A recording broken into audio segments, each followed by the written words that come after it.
Mister India কল্যাণ বন্দ্যোপাধ্যায় নয়, mister India ছিলেন কল্যাণ বন্দ্যোপাধ্যায়ের আগের সাংসদ স্বদেশ চক্রবর্তী, যাকে নির্বাচনের সময় দেখা যেত না। কল্যাণ বন্দ্যোপাধ্যায় শ্রীরামপুর কেন্দ্রের বিভিন্ন জায়গায় আসেন ও মানুষের সঙ্গে কথা বলেন, পার্লামেন্টে বাংলার বঞ্চনার বিরুদ্ধে সোচ্চার হন।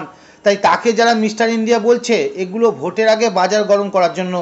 বুধবার হাওড়ার ডোমজুড়ের বিধায়ক তথা হাওড়া সদর কেন্দ্রের তৃণমূল সভাপতি কল্যাণ ঘোষ শ্রীরামপুর কেন্দ্রের সিপিআইএম প্রার্থী দীপশিতা ধরের বক্তব্যের পরিপ্রেক্ষিতে এই কথাগুলি বলেন।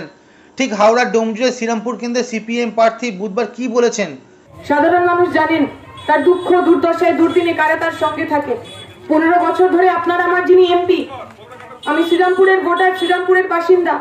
15 বছরে একদিনের জন্য আমি কল্যাণবাবুকে আমার বাড়ির সামনে ঘুরতে দেখিনি, হাত জোর করে ওই ভোট ছাওয়া ছাড়া, ভোটের আগে হাত জোর করে ঘোরা ছাড়া আর কখনো আমার এলাকার কোনো সমস্যা তোনাকে আমরা পাশে পাইনি।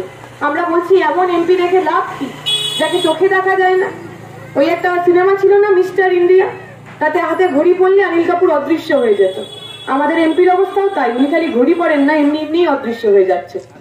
তিনি বলেন, কল্যাণ ব্যানার্জি এমনি সময় নিজের কেন্দ্রে আসেন না, বাংলার বঞ্চনা নিয়ে সওয়াল করেন না, শুধু ভোটের সময় আসেন। তিনি মিস্টার ইন্ডিয়া।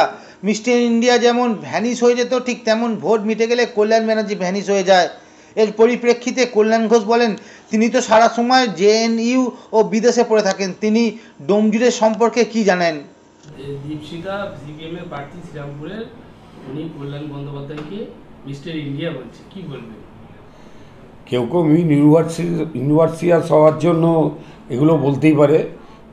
মিস্টার ইন্ডিয়া উনি যে দল করেন সেই দলের কল্যাণ বন্দ্যোপাধ্যায়ের আগে যিনি সাংসদ ছিলেন স্বদেশ চক্রবর্তী, তাকে প্রচারের সময় তো দেখা যেত না, তাই সেটাকে কেন্দ্র করে ওরা ভাবছে যে আমাদের সাংসদ কল্যাণ বন্দ্যোপাধ্যায় এখানে আসেন না।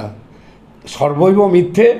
এবং কল্যাণ বন্দ্যোপাধ্যায় প্রতিটা অঞ্চলে, প্রতি বছর এবং পারলে মাসে প্রতিটা অঞ্চলে তিনি মিট করেন, কর্মীদের সঙ্গে করেন, সাধারণ মানুষের সঙ্গে করেন। উনি জানবেন কি করে? উনি তো সারাক্ষণই জেএনইউতে পড়ে ছিলেন, সারা জীবন বিদেশে ছিলেন। উনি উনার নিজের অঞ্চলে কোনো দিন ঘোরেন না। উনি বালি বিধানসভায় দাঁড়িয়েছিলেন, হেরে গেছে, কোনো দিন আর বালি বিধানসভায় গিয়েছেন?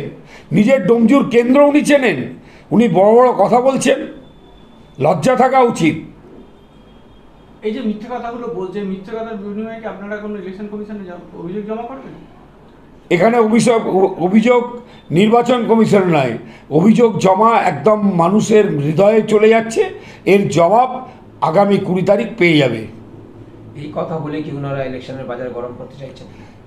বাজার গরম করে তো লাভ হবে না, কারণ কল্যাণ বন্দ্যোপাধ্যায় তিনি শুধু ডোমজুড়ে নয়, আমার বাংলার সারা বাংলার যে বঞ্চনা, বাংলার অত্যাচার, বিভিন্ন ইস্যুতে বাংলার উন্নয়নের দাবিতে পার্লামেন্টে যেভাবে তিনি লড়াই করেন, আমরা ডোমজুরবাসী হিসেবে, শ্রীরামপুর লোকসভা অন্তর্গত কেন্দ্রের নাগরিক হিসেবে আমরা গর্বিত যে আমরা এরকম একজন সাংসদ পেয়েছি।